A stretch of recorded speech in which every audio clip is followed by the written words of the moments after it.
Hello বন্ধুরা, সবাইকে শুভ সকাল। আমার নতুন একটা ব্লগে তোমাদের সবাইকে অনেক অনেক ওয়েলকাম। তো বন্ধুরা, আজ আমি তোমাদের বানিয়ে দেখাবো একদম দোকানের মতো ঘুগনি, একদম ঘন আর সাথে একদম দোকানের স্বাদেই বাড়িতেই বানিয়ে নেবে ঘুগনি কীভাবে। তো চলো ঝটপট দেখে নাও আজকের এই রেসিপিটা। তো দেখো, এখানে আমি 500 গ্রাম মটর নিয়েছি, আর এই মটরটা কাল সারা রাত ধরে ভেজানো ছিল। তো কয়েকবার জল দিয়ে ধুয়ে পরিষ্কার করে নিয়েছি, আর এই জলটা দিয়েই আমি মটরটা সেদ্ধ করব। তো চলো এবার এটাকে প্রেসারে দিয়ে দিচ্ছি। দেখো, আর এখানে তোমাদের একটা জিনিস দেখাবো, জলের পরিমাপটা দেখাবো কিভাবে জল দিলে মটরটা সেদ্ধ হওয়ার পর জল কম পড়ে যাবে না, আবার কিন্তু জল বেশিও থাকবে না। যে জলটা থাকলে সেই জলটাই আমরা ঘুগনির মধ্যে ইউজ করতে পারবো, কোনো রকমভাবে বাদ দেব না। তো দেখো, এখানে আমি মাপটা তোমাদের দেখিয়ে দিই যে আমি যে পরিমাণ মটর নিয়েছি, আর এ দেখো 1/2 ইঞ্চি এভাবে আঙুল ডুবিয়ে দেখলে এতটা জল আমার মটরের থেকে বেশি থাকবে, তাহলে কিন্তু সেই জলটা হবে পারফেক্ট একটা পরিমাপ। তো দেখো, জলটা দেওয়ার পর আমার এবার পারফেক্ট পরিমাপটা হয়েছে। এবার আমি লবণ আর হলুদ দিয়ে দেবো, তারপরে এটাকে ঢাকনা দিয়ে সেদ্ধ করতে দেবো। তো আমি এখানে 4টে সিটি দেবো। দেখো, এখানে আমার 4টে সিটি দেওয়া হয়ে গেছে। এবার আমি কড়াই বসাবো। তো এখানে আমি কি সবজি দিচ্ছি তোমাদের দেখিয়ে দিচ্ছি। এখানে 2টো বড় সাইজের আলু দিয়েছি, আর সেই আলুটাকে খুব ছোট্ট করে দেখো পিস করে নিয়েছি। আর এখানে একটা বড় সাইজের আমি পেঁয়াজ দিয়েছি। পেঁয়াজের পরিমাণটা অনেক বেশি আছে, সাথে 2টো টমেটো আছে, সেটাও কিন্তু অনেকটা বেশি। আর তার সাথে আছে 4 থেকে 5টা কাঁচা লঙ্কা, সেটাকেও আমি কুচিয়ে নিয়েছি। তো এদিকে তেলটা দেখো গরম হয়ে গেছে, আর এরপর আমি দেবো এতে গরম মশলা। তো গরম মশলায় দিচ্ছি দেখো 4টে ছোটো এলাচ দিচ্ছি, যার মুখগুলো আমি ফাটিয়ে নিয়েছি, আর দিচ্ছি 2টো দারচিনি। তো দেখো, খুব ভালোভাবে গরম হয়ে যাওয়ার পরে দিয়ে দিলাম পেঁয়াজগুলো। তো পেঁয়াজগুলো এবার একটু নাড়াচাড়া করে ভেজে নেব।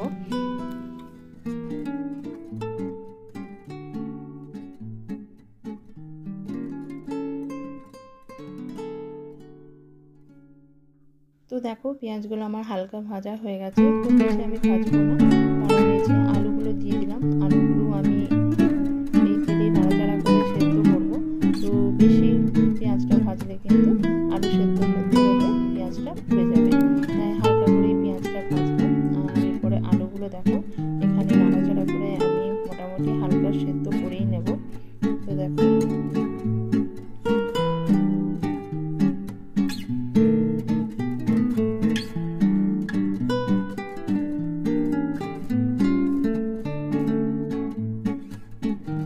এখানে দেখো আলু আমার মোটামুটি সেদ্ধ হয়েই এসেছে। আর এরপর আমি দিয়ে দিলাম 1 চামচ আদা রসুনের পেস্ট। তো আদা রসুনের পেস্টটা একটু নাড়াচাড়া করে কষিয়ে নেবো, কারণ আদা রসুনের পেস্টটার গন্ধটা যতক্ষণ না গেছে একটু নাড়াচাড়া করে কষিয়ে নিচ্ছি। দেখো,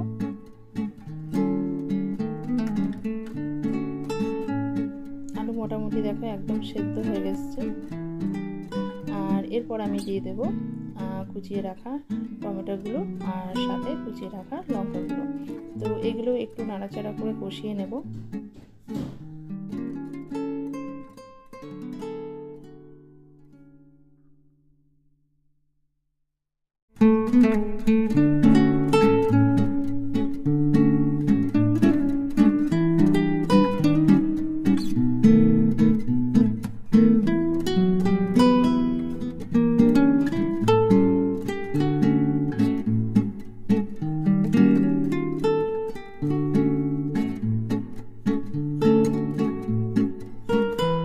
দেখো, কষতে কষতে টমেটোগুলো প্রায় গলে এসেছে, আর এরপর আমি দিয়ে দিচ্ছি গুঁড়ো মশলাগুলো।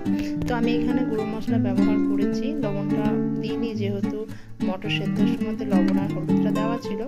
তো অল্প একটু হলুদ দিয়েছি, আর তার সাথে দিয়েছি 1 চামচ লঙ্কা গুঁড়ো, 1 চামচ কাশ্মীরি লঙ্কা গুঁড়ো, আর দিয়েছি 1 চামচ জিরে। তো সমস্তটাকে খুব ভালো করে দেখো কষিয়ে নিয়েছি।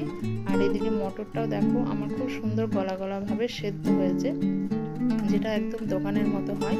তো সেটাকে আমি এবার দিয়ে দিলাম। তো দেখো একটু ফুটলে এটাকে নামিয়ে দেব, কারণ আলুটা একদম সেদ্ধ হয়ে গেছে। আর এই অবস্থায় আমি লবণটাও টেস্ট করে নিয়েছি, একদম ঠিকঠাক হয়েছে। তো দেখো কালারটা কত সুন্দর এসেছে। তো এরপর আমি তৈরি করে নেব এবার ভাজা মশলাটা। ঘুগনিটা পুরো রেডি হয়ে গেছে।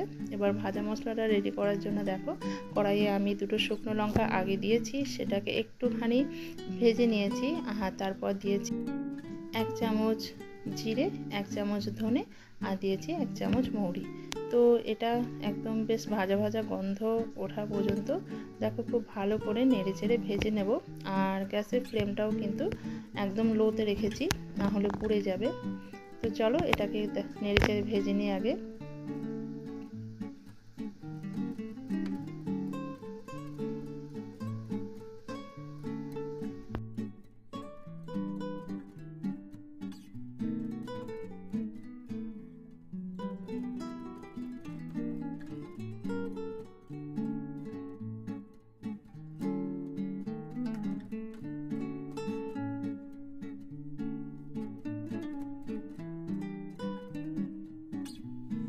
তো দেখো আমার ভাজা মশলাটা একদম আমি গুঁড়ো করে নিয়েছি শিলনোড়ায়।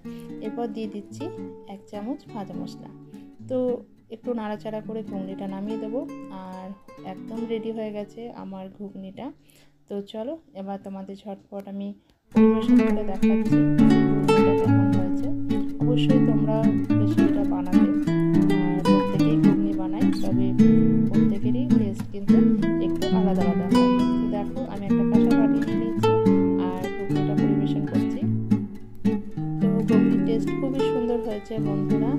আর আজকের আমার এই রেসিপিটা কেমন লাগলো তোমাদের অবশ্যই লাইক করবে, কমেন্ট করে জানাবে। দেখা হবে তোমাদের সাথে আবারও কোনো একটা রেসিপি বা ব্লগ নিয়ে। তো এই দেখো বন্ধুরা ঘুগনিটা ফাইনাল লুকটা। তো সবাই খুব খুব ভালো থাকবে, সুস্থ থাকবে, আর দেখা হবে নতুন একটা ব্লগে। টাটা।